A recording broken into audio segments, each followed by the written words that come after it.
Olá pessoal, bom dia a todos, bom dia a todas. O pessoal está entrando aí. Hoje é a live com o professor Antônio do Passo Cabral, professor da UERJ, meu grande amigo. O tema vai ser negócios processuais. Estou esperando o Cabral entrar para ele poder, pra gente poder começar. Hoje é exatamente, a Raíssa até me pediu para falar sobre negócio processual e o tema de hoje é negócio processual. E com a maior autoridade no Brasil sobre o assunto, que é Cabral, professor da UERJ, autor de um belíssimo livro sobre o tema. Vamos conversar sobre isso.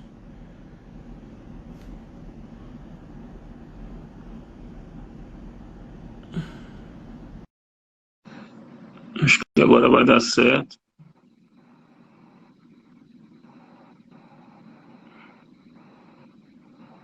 Aceitei aqui a participação de Cabral. E aí,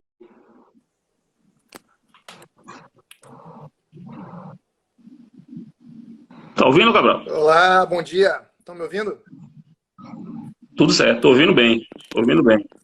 Então funcionou aí essa primeira live com convidado que eu faço.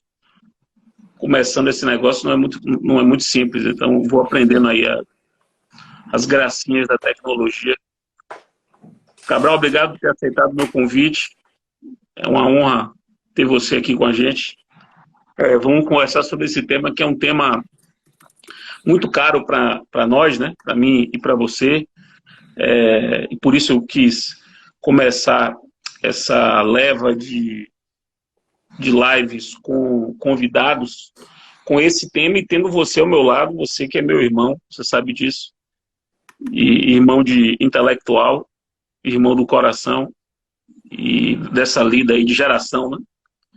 Nessa luta para compreender os meandros e as nuances do processo, sobretudo do processo brasileiro. O pessoal está entrando aí, ainda não é 9 horas, acho que falta um minuto para 9 horas, talvez, 9 horas em ponto. Vamos ver, vou apresentando você, conversando um pouco, e depois a gente começa. O professor Antônio do Passo Cabral é professor da Universidade do Estado do Rio de Janeiro, procurador da República, é mestre, doutor e livre-docente em Direito Processual, já fez pós-doutorado também na França e na Alemanha, é professor convidado de diversas universidades estrangeiras, já deu aula no Japão, já deu aula na China, já deu aula na Alemanha e outros lugares que eu me esqueci, mas certamente já tem outros. Todo ano ele vai para alguma universidade estrangeira. Talvez seja hoje o processualista brasileiro que mais dialoga com o estrangeiro. Talvez ele, Mitidiero, também, os dois aí. Eu costumo dizer que os dois são nossos embaixadores do processo brasileiro atual. E eu resolvi escolher o tema do negócios processuais por várias razões. A primeira é que, na minha opinião, talvez Cabral pense da mesma forma, vamos ouvir o que ele tem a dizer, mas na minha opinião, a regulação dos negócios processuais no Código de 2015 é a mais transformadora das mudanças que o Código implementou.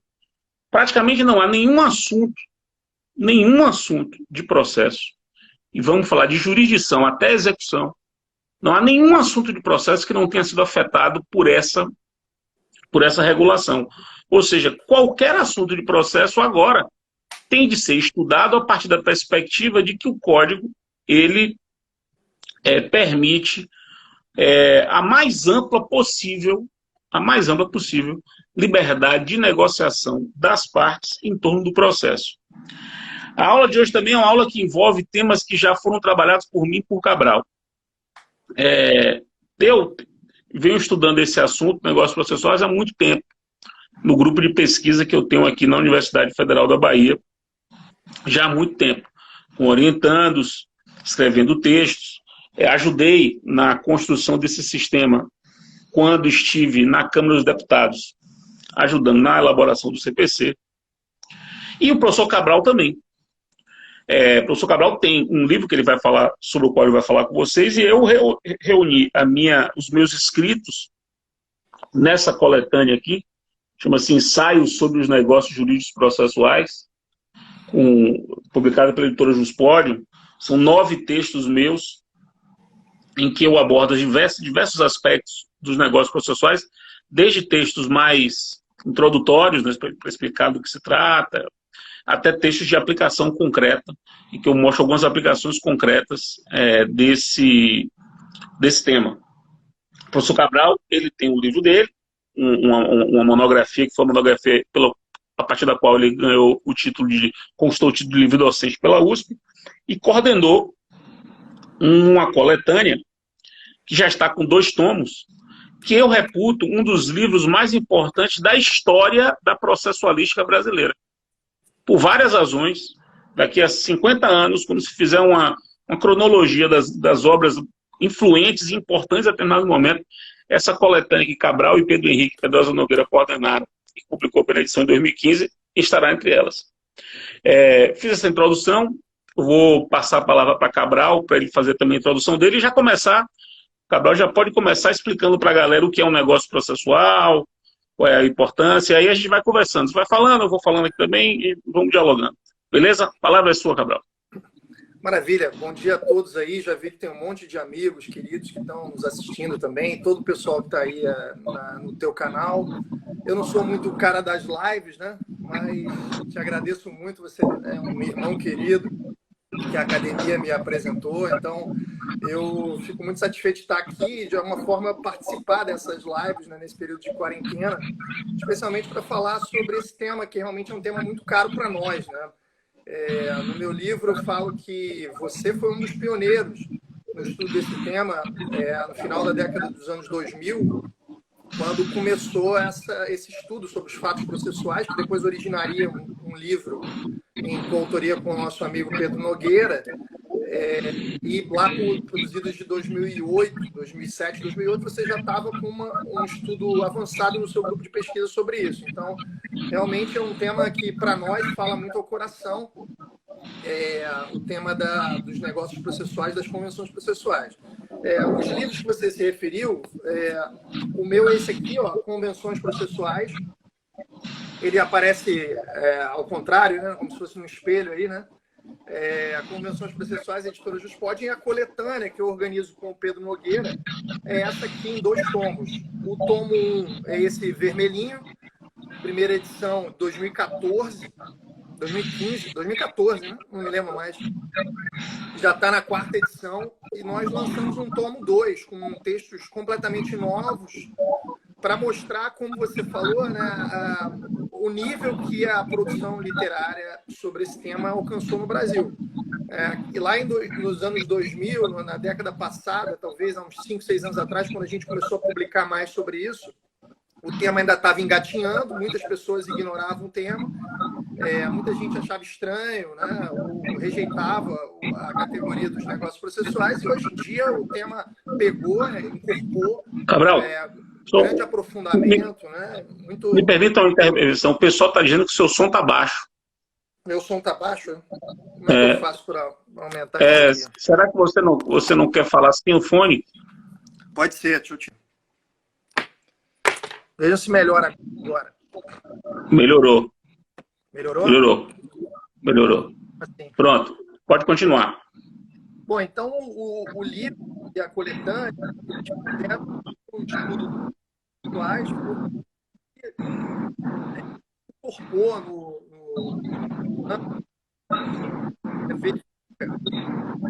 artigos que eram publicados em 13, 14, hoje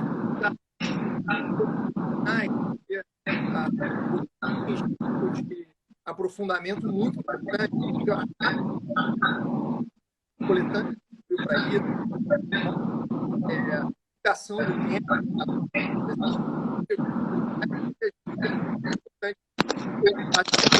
a gente vai algo positivo, não, nosso estudo, né? Então, já, assim, para quem tem muita ideia sobre o que é os negócios,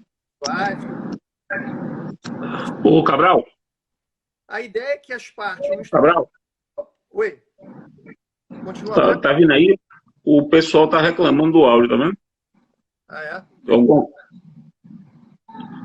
Desative o CMTS Desativo. para saber o que é CMTS. Tá sem ouvir você. Você tá com o seu celular? Tô com o celular. Vocês querem que eu... Talvez você... E agora? Bom, Assim fica melhor? fala aí. Vamos fazer um teste aí. Cabral, fala aí alguma coisa. Tá falando que tá melhor com fone, é isso? Bom, eu posso voltar o fone. Peraí, agora tá melhor? Vamos lá. Quando está perto, fica melhor. Então vamos lá e fica vendo sua cara bonita aí. Bom, vamos lá. Ficou bom agora, né, pessoal? Então vamos lá. A questão é a seguinte, o tema dos negócios processuais, então, incorporou muito nos últimos anos. E hoje a gente consegue enxergar melhor para onde os caminhos que o tema está seguindo, né? Então, assim, a gente vê claramente um interesse maior das pessoas pelo... O que é esse desativar comentários? Isso aqui é comigo. Ah, tá bom. Então, veja, o tema chegou a um ponto de aprofundamento que eu acho que é importante para a gente estar fazendo essa live e tentar divulgar alguns pontos que eu acho que são os principais, né, do estudo do tema. Bem, o que são negócios processuais? Eu estou ouvindo a minha voz, Fred. Não sei se tem um retorno do meu coisa no teu computador. Será? Então eu estou no meu celular. Então, peraí. Já sei. Agora. Vá, fale aí. Veja. Acho que agora melhorou para mim. Vamos lá. Bom, o que é um negócio processual, pessoal? O que é isso? São as partes num instrumento negocial qualquer.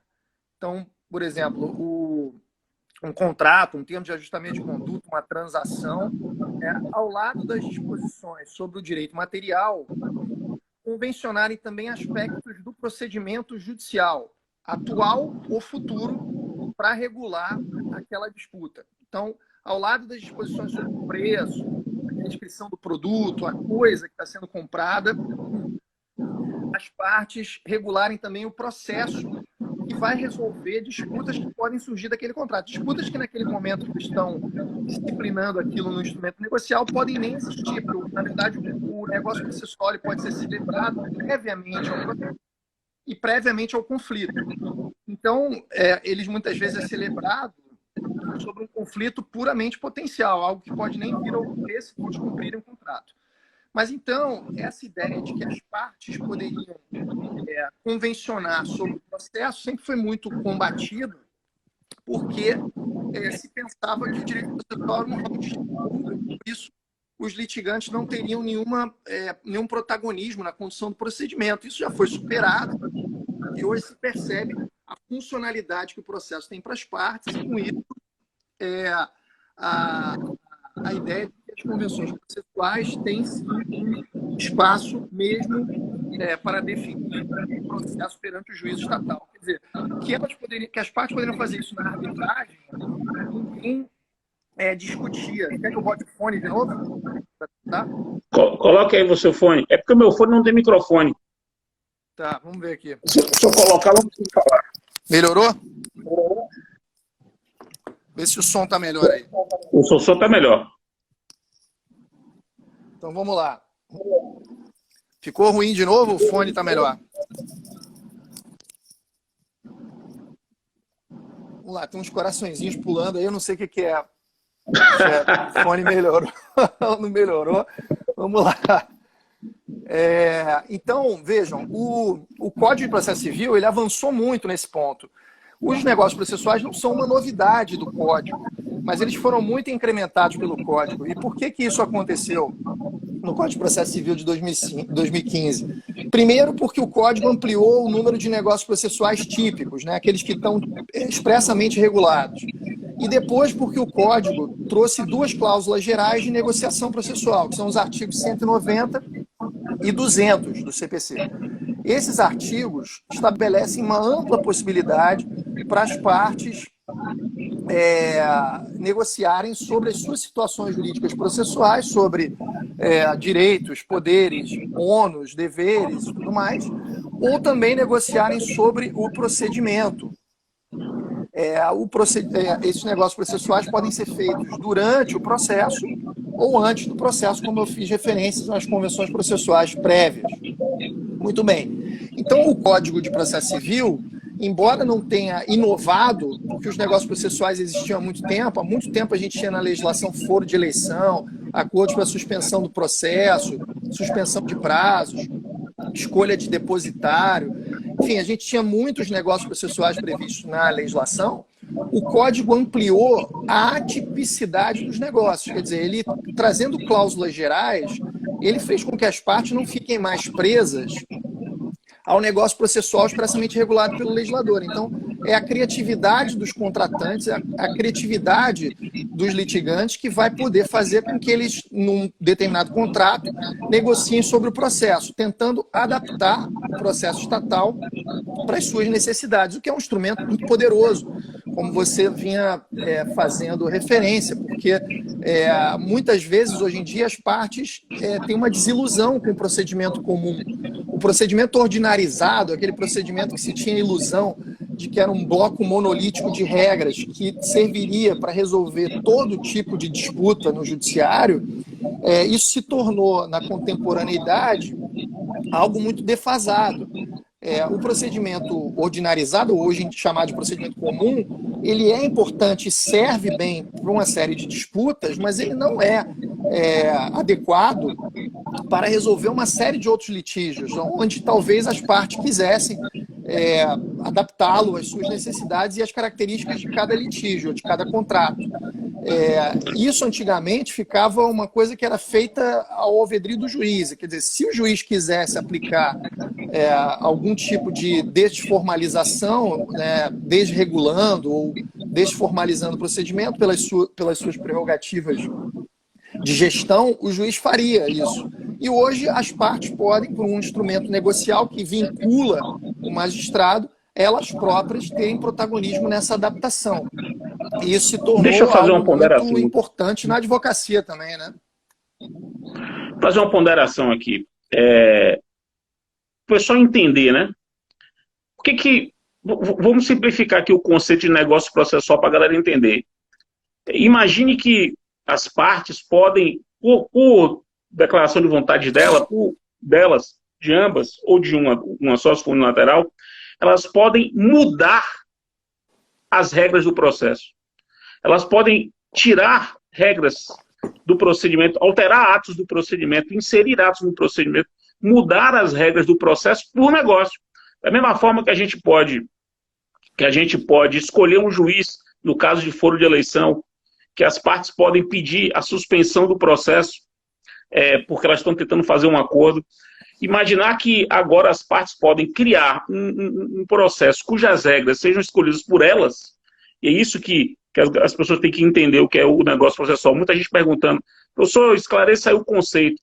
O negócio processual é um negócio jurídico que serve para alterar o procedimento ou as situações jurídicas que decorrem do procedimento, os direitos processuais, os deveres processuais, os ônus processuais. Você pode deliberar sobre o procedimento e sobre as situações jurídicas do processo. Portanto, você pode modelar o processo, né? Criar um processo à sua afeição dos interesses que estão em jogo. E Adriano Caldeira, Cabral, o professor Adriano Caldeira lá do Mackenzie, amigo nosso, ele convidou toda a turma de alunos dele para assistir. Está todo mundo assistindo aí, a turma de Caldeira, lá da Presbiteriana, da Célebre Secular. Um salve também para todos os alunos aí do Mackenzie que estão nos assistindo. Então, Fred, dando exemplos aí nessa linha que você está falando, para a galera imaginar o que isso significa, né? Além do foro de eleição, suspensão de prazo, às vezes você pode convencionar uma suspensão do processo para jogar extrajudicialmente para sessões de negociação, mediação, para tentar resolver o conflito por uma autocomposição. As partes podem prometer não processar, né, o pactum de não petendo, elas podem prometer não recorrer, ou prometer não utilizar certos recursos. Por exemplo, vamos construir um processo em instância única, renunciando a todos os recursos, ou então ressalvando os recursos referentes às interlocutórias, dizendo assim, ó, não queremos recursos sobre as interlocutórias, então tiramos todos os agravos do processo, ressalvando um recurso de apelação. As partes podem prometer não alegar certas questões, ó, não vamos alegar nulidade do contrato até que cada um cumpra as cláusulas 2 e 3, que são as cláusulas importantes naquela negociação. As partes podem determinar formalidades para a prática de certos atos, como, por exemplo, atos de comunicação. Elas podem convencionar que a citação vai ser feita pelo WhatsApp, ou por um outro mecanismo de comunicação processual. As partes podem disciplinar os custos do processo. Eu já fiz esse outro anterior, viu, Cabral? Num termo de ajustamento de conduta que eu celebrei com o Ministério Público aqui da Bahia, um cliente meu celebrou meu patrocínio, nós colocamos uma cláusula lá de comunicação. Eu também, nos meus termos de ajustamento de conduta, eu tenho colocado cláusulas de comunicação, dizendo que a citação tem que ser feita pelo WhatsApp, a gente já indica os telefones que receberão a citação, e está embutida uma cláusula, uma convenção processual probatória, dizendo que aquelas duas setinhas do WhatsApp fazem prova de que a mensagem foi recebida. Então, um mero print da tela do WhatsApp com aquelas duas setinhas já prova que a citação foi encaminhada. Interessante você ter falado desse exemplo da prova, que é um excelente exemplo, né? Você considerar o fato provado a partir do momento que o sistema do WhatsApp aponta as duas setas azuis. Então, você torna o fato um fato incontroverso, que é o fato da comunicação ter ocorrido, e negocia isso. Então, dois exemplos que eu gostaria de dar sobre isso.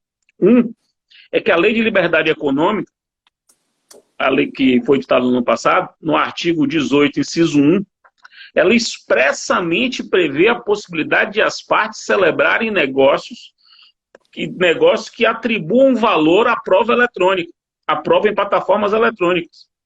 Isso é previsão expressa de negócio probatório na Lei de Liberdade Econômica, o que é um caminho para, por exemplo, as partes decidirem que determinados atos averbados na blockchain são considerados provados. Quer dizer, você pode usar a blockchain agora negocialmente como meio de prova, com base na Lei de Liberdade Econômica. E o segundo exemplo de negócio probatório interessante, eu vi num dos acordos envolvendo o acidente de Mariana, o acidente lá de 2015, em que está dito lá que as vítimas podem provar os seus prejuízos por autodeclaração. E as empresas aceitam isso, aceitam a autodeclaração, com alguns aspectos formais, mas com uma autodeclaração como meio de prova. Quer dizer, o testemunho para si mesmo. Isso é uma prova atípica. É um tema interessante, porque a prova testemunhal ela pode ser negociada. Hoje em dia você pode limitar o número de testemunhas, por exemplo, criando um procedimento mais simplificado. Você pode renunciar à prova testemunhal, né, criando uma espécie de procedimento documental por negócio processual, algo similar ao que seria um mandado de segurança. Você pode formatar o procedimento por negócio, para que ele não tenha uma dilação probatória muito extensa. Ou você pode, por um instrumento negocial, estabelecer que no seu processo as declarações das testemunhas serão tomadas por escrito, né? Como essa autodeclaração. As testemunhas enviam uma declaração de ciência dos fatos que conhecem a respeito do processo. O que é muito comum na arbitragem, né? Muito comum na arbitragem. Na arbitragem, os testemunhos escritos são muito comuns. Eu tive um caso, Cabral, de outro acordo probatório que eu gosto de citar, porque foi o que eu mais gostei de fazer. Era um acordo de família envolvendo um casal. E a gente colocou nesse acordo o seguinte, que se eles fossem à justiça brigar, se fosse uma briga do casal na justiça, ficaria proibida a utilização de qualquer prova de fato da intimidade do casal. Então, nudes do casal, mensagens íntimas, vídeos íntimos, nada disso poderia ser juntado aos autos. Aquilo que nosso amigo Mazei, nosso amigo comum Mazei, chamou de cláusula anti-baixaria. Cláusula anti-baixaria. Portanto, você cria uma prova ilícita, quer dizer, aquelas provas, é uma prova ilícita por negócio. Quer dizer, a quantidade de saídas, de alternativas que podem ser criadas por esse negócio são inúmeras. Né? Vou dar outros exemplos. Alguns estão tipificados no código, né, Fred? As partes podem escolher o perito. Algo que era um dogma antigamente, hoje está lá no código, no artigo 471. Eu já fiz isso negocialmente em termos de ajustamento de conduta lá no Ministério Público. A gente escolhe o perito. Muitas vezes a gente escolhe um perito que é uma universidade pública, até porque nós, no Ministério Público, temos sempre aquele problema de orçamento, né? Cada vez mais a Fazenda Pública e o Ministério Público tem problemas orçamentários no Brasil. Então, o custo de certas perícias às vezes é muito alto. Então, não só para os entes públicos, mas para muitos entes privados, você poder escolher um perito, já sabendo quanto custará aquele laudo, é algo muito importante. Hoje o código permite também que as partes limitem os fatos que vão ser objeto da prova, elas limitam as questões fáticas por negócio, excluindo certos fatos que talvez nenhuma das partes queira que sejam trazidos ao processo. Então, por exemplo, fatos que envolvem segredo industrial, por exemplo. Então, as partes podem, por um negócio que está previsto no artigo 357, parágrafo 2º, delimitar certas questões, excluir certas questões do debate. E, com isso, afetar também a produção da prova. É interessante... Só para confirmar o que você está dizendo, é que eu acho que esse negócio típico, porque é importante as pessoas entenderem, o código previu uma série de negócios típicos, como foro de eleição, como escolha consensual do perito, que Cabral mencionou, e esse negócio sobre o objeto probando, que está no 357, parágrafo 2º, mas também os negócios atípicos, aqueles negócios que você pode criar com esses tantos exemplos que a gente deu aqui, sendo que os negócios atípicos baseados no 190 e no 200. O 190 é a grande estrela. Cabral, não sei se você tem percebido aí, mas tem uma galera perguntando sobre... Até o professor Edivaldo Nilo, que é um professor baiano, professor de tributário, procurador da Fazenda, perguntando sobre isso aí no âmbito do direito público, envolvendo as entidades públicas. E eu queria destacar alguns pontos e passar a palavra para você. Primeiro que a ampla negociação envolvendo o poder público. Para vocês terem uma ideia, hoje a Procuradoria-Geral da Fazenda Nacional, em 2018, editou duas portarias regulamentando negócios processuais envolvendo a execução fiscal. Duas. A lei de liberdade econômica, foi a primeira lei no Brasil a usar o termo negócio jurídico processual. Porque o termo negócio jurídico processual era um termo da doutrina. A lei de liberdade econômica usa esse termo, negócio jurídico processual. Essa terminologia, Cabral, que muitos entendiam, inclusive, que nem existia. Aqui os profetas que profetizaram que isso não ia funcionar. A lei de liberdade econômica previu, com essa terminologia, a possibilidade de negócios processuais envolvendo o poder público, expressamente. Porque ela cuida disso no contexto da advocacia pública e a possibilidade de advocacia pública fazer negócios processuais para melhorar o processo envolvendo. O artigo 19 da lei, né? E depois na verdade, alteram a 10.522. O artigo é o artigo da lei 10.522. Isso. Que é o artigo 19A, B, C e D. Mas é o 19A, B e C e D da lei 10.522, inseridos pela lei de liberdade econômica. E tem um terceiro ponto, que é muito, muito importante, que é a mudança que o pacote anticrime fez na lei de improbidade administrativa. Nesse livro, você conhece bem esse texto, há um texto que eu escrevi lá atrás defendendo a possibilidade de colaboração premiada em improbidade administrativa. Você também defendeu isso desde lá de trás. A gente defendia isso aplicando o artigo 190 para dar uma interpretação, para superar a proibição de negócio que havia na lei de improbidade. A gente defendia, isso aqui está defendido, e agora foi encampado, porque na medida em que se tirou a proibição lá da lei de improbidade de fazer negócio como um todo, e se previu expressamente a possibilidade de acordo em improbidade, Agora é possível você pensar em negócios processuais e improbidade. E improbidade são ações envolvendo entes públicos. Então, a Lorena Barreiros, que foi me orientando de doutorado aqui, escreveu um livro da mesma coleção, mostra o livro aí, Cabral, da mesma coleção do livro de Cabral, que é a tese de livre docência dele. Nessa mesma coleção tem um livro de Lorena, que é negócios processuais envolvendo a fazenda pública, o poder público, com a tese de doutorado só para defender isso. Então, Cabral, o que você acha disso aí tudo?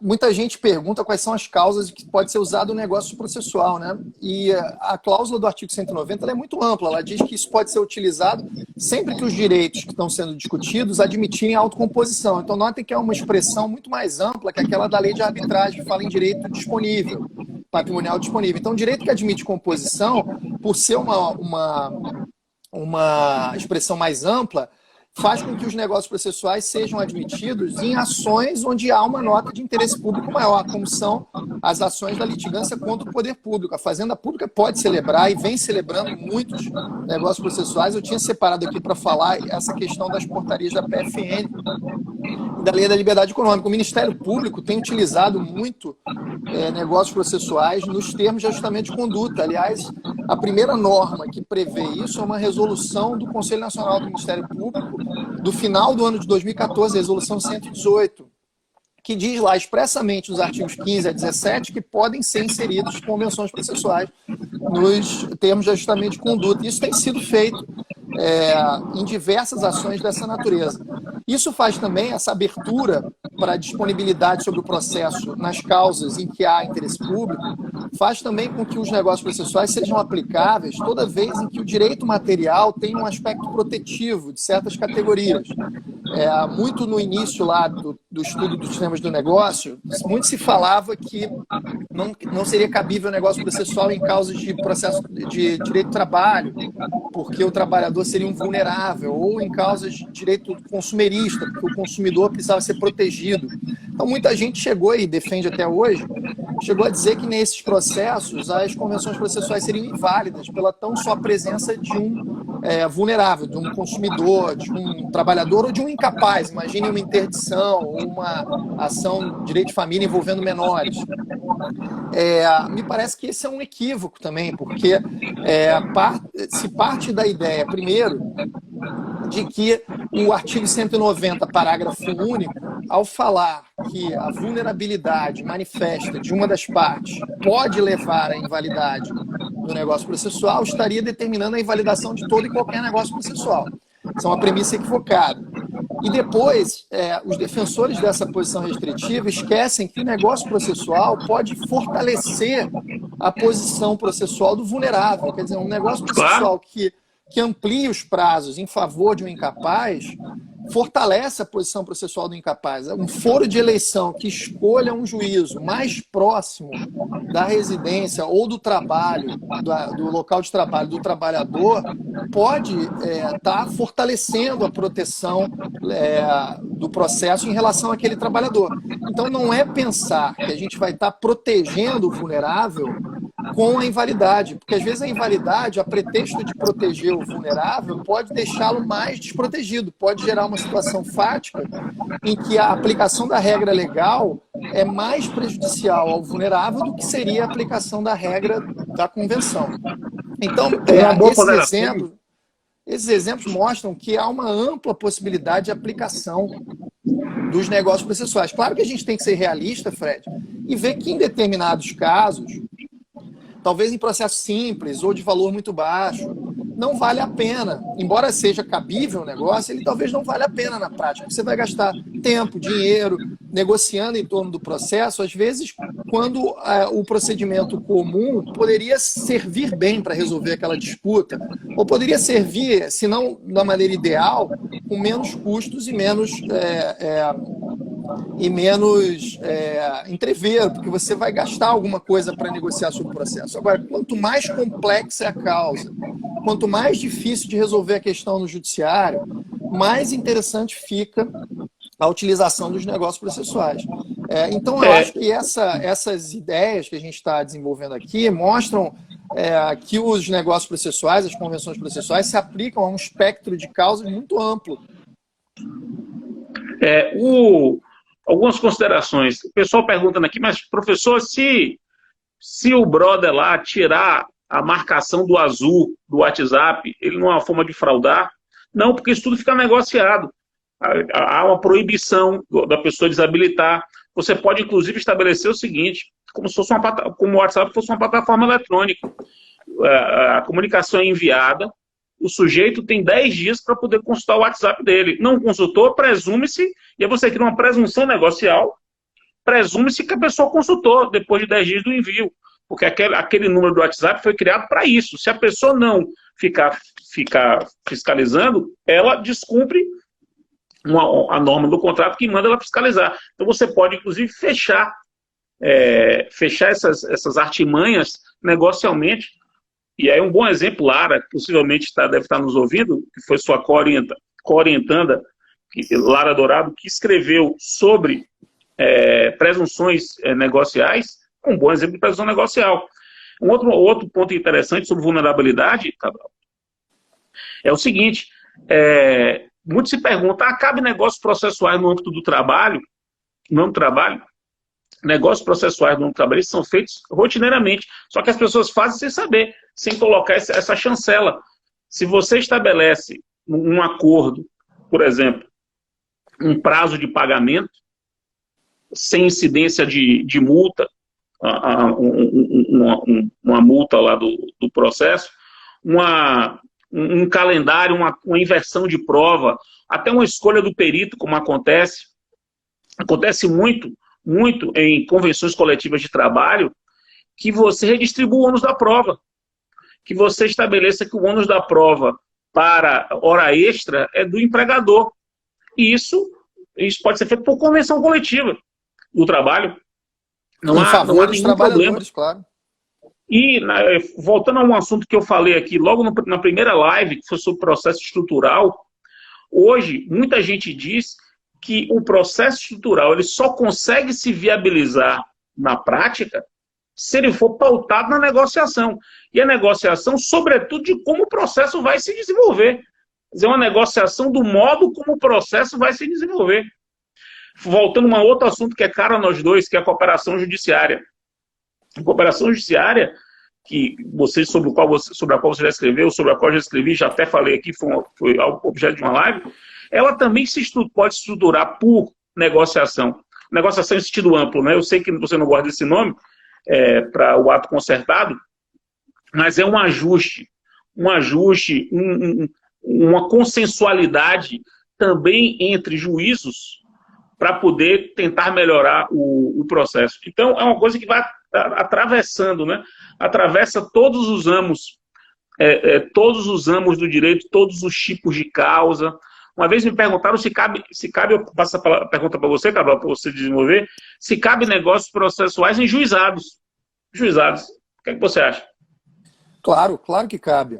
Cabe negócio processual em juizado, como cabe em outros procedimentos. O fato do juizado ser um procedimento mais simplificado pela lei não exclui a possibilidade que as partes possam adaptá-lo. Talvez, inclusive, até para prever outras formalidades que não estavam previstas. Agora, é claro que nos juizados, toda vez que as partes incrementarem as formalidades, tem que ver se aquilo não vai ser incompatível com a estrutura judiciária. Porque muitas vezes o judiciário não tem certos tipos de estrutura, já prevendo que os juizados terão uma capacidade ou atenderão a demandas de menor complexidade. Agora, me parece que as partes podem utilizar convenções processuais no juizado sem problema algum.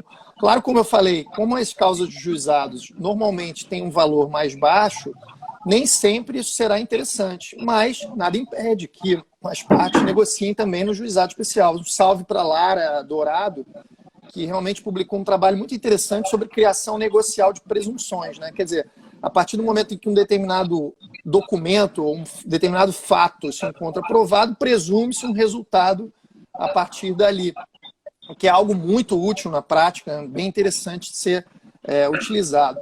Fred, se você me permitir, eu queria falar um pouquinho para a galera que está na advocacia, mostrar um pouquinho por que os negócios processuais significam uma verdadeira revolução e por que a pessoa dominar o tema das convenções processuais significa ganhar uma vantagem competitiva em relação a outros profissionais, tá? Primeiro porque todo mundo sabe que o processo é uma fonte de risco e incerteza, né? A incerteza sobre os rumos que um processo pode seguir, quanto tempo ele vai demorar, qual o custo que você vai ter, é uma fonte de risco para todo mundo que planeja a litigância. Então, você ter uma previsibilidade maior sobre isso é muito importante. Toda vez que um advogado recebe um cliente, o cliente conta o seu drama, ele vai avaliar diversas variáveis para verificar se ele tem um prognóstico de vitória ou derrota no judiciário. Eu vou ajuizar a ação, não vou ajuizar a ação, vou protestar o título, vou procurar um certo tipo de solução extrajudicial, o que eu vou fazer? Então ele vai avaliar se o Supremo tem posição sobre aquilo, se o STJ tem repetitivo na matéria, se a lei é clara ou não é, se existe regulamento da Receita. E a partir daí ele vai ter que responder a pergunta mais difícil que um advogado responde no Brasil, né? E aí, doutor, vou ganhar?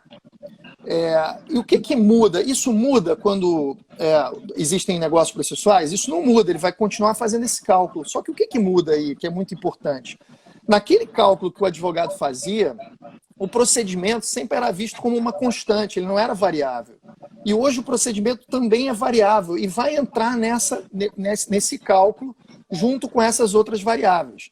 E aí eu chego a um segundo aspecto que mostra como é importante conhecer negócios processuais. Porque antigamente, numa negociação, todas as trocas que eram feitas, elas se davam no plano de direito material. Então você pedia um desconto no preço, você chegava numa loja para comprar alguma coisa. O cara falava, você pode pagar X em 5 vezes.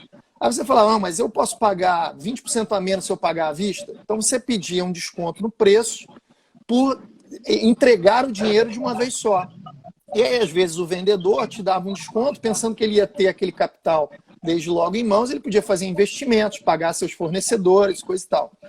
Então, as trocas eram feitas no plano do direito material. Agora, as partes, numa mesma negociação, podem trocar direito material por processo. Então, você pede um desconto no preço, o cara fala assim, olha, eu posso te dar um desconto se você assinar essa convenção processual aqui, renunciando a todos os recursos. A gente cria um processo em instância única, ou permitindo que eu ingresse no seu patrimônio em execução de forma mais simples, renunciando a certas empenhorabilidades. Com isso, o vendedor pode projetar que se aquele contrato não for cumprido, você não pagar, por exemplo, a sua parte, ele pode rapidamente obter a satisfação do seu crédito, e com isso ele pode projetar um desconto maior no preço para você. E com isso eu chego à minha o último detalhe que eu gosto de salientar para mostrar por que essa abordagem é importante na prática.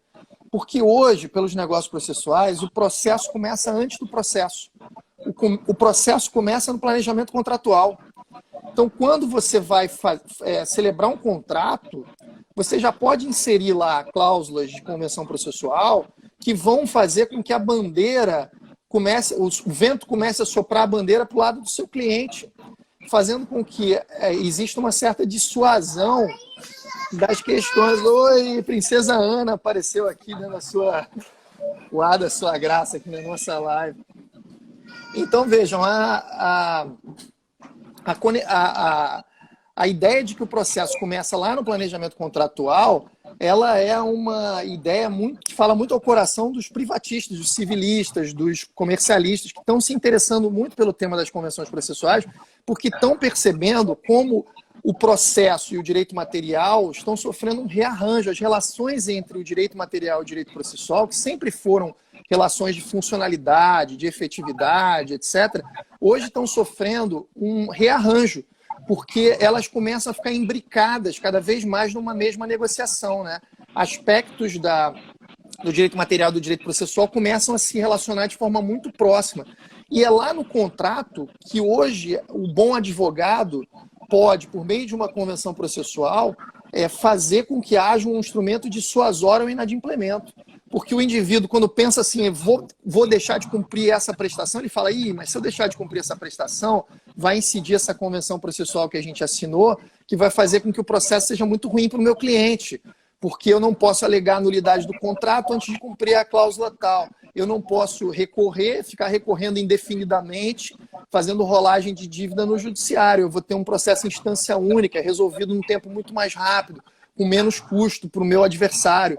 Então vejam que essa reaproximação num nível muito, acho que um nível nunca antes visto entre direito material e processo, é uma verdadeira revolução que faz com que o bom advogado hoje tenha que ter isso na cabeça. Ele tem que ter em mente que o processo começa antes do processo. E se ele não tiver essa abordagem para litigância, ele vai estar tendo um déficit competitivo em relação a outros advogados. Eu concordo totalmente com você. Eu, na minha advocacia, uso demais os negócios. Você melhora o processo e você melhora a posição contratual do seu cliente. Queria fazer algumas considerações aqui. Luiz Madeira, baiano, está morando em Portugal, fazendo doutorado lá, nos mandou uma pergunta aqui que eu vou responder agora, e dizer que a esposa dele foi me orientando no doutorado, Maria Paulo, e escreveu sobre negócios processuais trabalhistas do doutorado. Processo de trabalho. Uma tese de 600 páginas. Inclusive, está me devendo, Maria Paulo, se estiver me ouvindo, está me devendo a última versão para a gente poder publicar. Ele pergunta, o Fred Cabral, os juízes na prática, como é que estão lidando com isso? Eu diria que muito bem, muito bem. Primeiro que a justiça brasileira é uma justiça que se posicionou muito fortemente em prol da arbitragem. E por que essa reflexão é importante? Porque a arbitragem ela se funda num negócio processual, um negócio de escolha da jurisdição, de escolha de juiz e de escolha do modo do processo tramitar. E a justiça brasileira é uma justiça amigável, friendly à arbitragem. Os juízes, muitos juízes, isso eu tenho um relato de vários, muitos juízes, por conta do espírito do código, eles mesmos estimulam que as partes façam ajustes no processo. E em processo estrutural isso acontece muito. Então a visão do judiciário é muito boa sobre isso, até porque para o judiciário isso é muito bom, não atrapalha em nada. Um ponto também que é digno de nota é você ver que no pacote anticrime, o pacote anticrime de 24 de dezembro do ano passado, o termo negócio processual apareceu na legislação penal. Porque eu disse que a primeira menção foi na Lei de Liberdade Econômica, o termo negócio processual, e a segunda foi numa lei penal, que é a lei que aperfeiçoa o regulamento da colaboração premiada. Que nos artigos novos que foram acrescentados na parte de colaboração premiada, o primeiro deles diz, a colaboração premiada é um negócio processual. Eu até acho que não é só processual, é um negócio misto. Mas é interessante você ter colocado, a lei ter colocado isso, né, com essa terminologia, só mostrar como isso está consagrado. Dá um salve que existem também processualistas penais aqui nos assistindo, né? Como o Décio Alonso, querido colega do Ministério Público aqui do Rio, né? Então eu acho que é um tema que tem sido também estudado pelos processualistas penais e tem cada vez mais crescido também nesse campo. Perfeito. Você mencionou aí o acordo sobre penhorabilidade, e eu queria destacar que eu e Cabral, nós temos um artigo sobre negócios processuais na execução, e que a gente inclusive defende que a execução seria o espaço mais frutífero para a negociação processual, artigo que está nessa coletânea, foi publicado na revista de processo, e pontuar que você pode, por negócio, definir que um bem é impenhorável, você pode criar uma impenhorabilidade por negócio, como você pode também pegar um bem impenhorável e torná-lo penhorável, desde que esse bem impenhorável seja disponível. Seja alienável. Se for um bem impenhorável que eu possa dispor, essa disposição pode se dar pela transformação voluntária dele num bem penhorável. Então eu posso estabelecer que um determinado bem que é impenhorável se torne penhorável e dizer que um bem que é penhorável se torne impenhorável. Por exemplo, você pode negociar que na execução do contrato só se vai penhorar dinheiro, ou que não se vai penhorar dinheiro, só vai se penhorar imóvel, ou alguns móveis. Isso tudo pode ser negociado. Porque há um aspecto importante no negócio processuais, é que ele é muito bom para negócios empresariais. Os contratos empresariais são outro espaço muito adequado para isso. E aí eu faço... eu posso também indicar o teu texto com o colega e amigo Lucas Boril, né, que está no tomo 2 da nossa coletânea de negócios processuais. Né? Então, no tomo 2 da coletânea tem um artigo do Fred e do Lucas Boril só sobre negócios processuais empresariais. Né? Exatamente. Estamos chegando na reta final, Cabral. Eu vou lançar a última questão antes de a gente se despedir. O que você acha que o papel que os negócios processuais podem cumprir nos processos em tempos de pandemia? Você acha eu acho que podem ter uma eficácia muito importante para resolver problemas de competência, problemas probatórios, problemas de coordenação entre diversos juízes, né? A gente, quando vê os colegas do Ministério Público ajuizando diversas ações em diversas localidades para atacar, às vezes, o mesmo ato, os negócios processuais podem servir muito para resolver problemas complexos de coordenação, especialmente num tempo adequado, porque nesse momento de pandemia, o judiciário em muitos lugares em regime de plantão ou sem atender com toda a sua força, acaba que o processo tradicional, aquele que está previsto na lei, não consegue atender de forma adequada às necessidades desse momento. E, muitas vezes, as partes podem necessitar adaptações formais para fazer com que o processo seja adaptado para essas questões, inclusive tecnológicas, né, Fred? De acesso aos tribunais, de despacho com juízes, de realização de audiências. Então, esses instrumentos, por exemplo, poderia haver uma convenção processual dizendo que a audiência seria realizada por uma plataforma que não é do judiciário, por exemplo, por uma dessas Zoom ou Hangouts ou qualquer coisa assim, para viabilizar a prática do ato por todos os agentes envolvidos, todos os sujeitos envolvidos naquele processo, que talvez não estejam conseguindo acesso ao sistema do tribunal de maneira remota. Então, vejo que eu acho que esse tipo de possibilidade adaptativa pela vontade das partes, me parece que num cenário de emergência se torna cada vez mais interessante também, né? Como um instrumento de gestão colaborativa do procedimento, né? E mais uma vez, é aí que entra a criatividade, é aí que entra a adaptabilidade, cada um fazendo com que o processo seja customizado, né? Às suas necessidades, que podem não ser as necessidades de outros litigantes, de outros indivíduos num outro contexto. Então, como nós temos vários Brasis também, né? O Brasil é um país muito grande, muito heterogêneo. Então, nós temos o contexto da litigância empresarial em São Paulo, talvez seja um contexto no interior do Amazonas, em que às vezes as pessoas tenham que enfrentar distâncias maiores ou obstáculos tecnológicos um pouco mais, digamos assim, intensos, né? Então, a adaptabilidade se torna essencial. E, Fred, só para fazer mais uma propaganda aí dos livros, né? São muitos assuntos e a gente tem um tempo limitado aqui na live, a gente tem um tempo limitado. Está acabando já. Pois é, então vejam, a forma de implementação, como o juiz pode conhecer, se conhece de ofício ou não conhece de ofício, as formas de extinção, modificação dos acordos processuais, tudo isso é tratado lá no meu livro, no seu livro, no livro do Pedro Nogueira, da Lara e de outros colegas.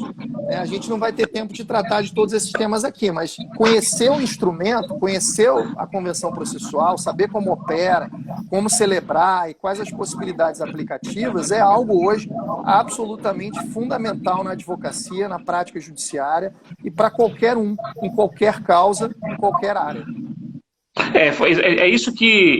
É isso que eu queria deixar como mensagem final, né? Esse é um assunto fundamental, é um assunto transformador. Não por acaso que você tem uma lei penal tratando do assunto, não por acaso você tem a lei de liberdade econômica tratando do assunto expressamente, não por acaso 2 portarias da PGFN tratando do assunto, não por acaso ser esse assunto, o que mais produziu livros e monografias depois do CPC de 2015. Não é por acaso. Então, Cabral, chegamos ao final, despedir, o acesso aqui foi muito grande, né? Permaneceu com mais de 500 pessoas assistindo, o que é um número muito alto, fora as pessoas que entraram e circularam. A gente já conseguiu ajustar a tecnologia depois de alguns minutos, e aí a coisa andou. Muito obrigado a todos, muito obrigado a todas. Espero que vocês tenham gostado. Essa live vai ficar no Stories. Por 24 horas. Depois entra no YouTube, uns 2 ou 3 dias depois. O livrinho aí de Cabral. Há vários livros sobre negócios, né? Excelentes aí, de Lorena, de Lara, de Pedro Henrique. De Pedro Nogueira. Os vários textos publicados, enfim, muita coisa por aí. A gente se vê, sexta-feira tem uma nova live, depois vocês vão receber os comunicados. Abraço, se cuidem dos seus. Cabral, meu querido, beijo grande. Viu? Um abraço, fiquem em casa. Saúde e serenidade para todo mundo aí. Um abraço. Um abraço.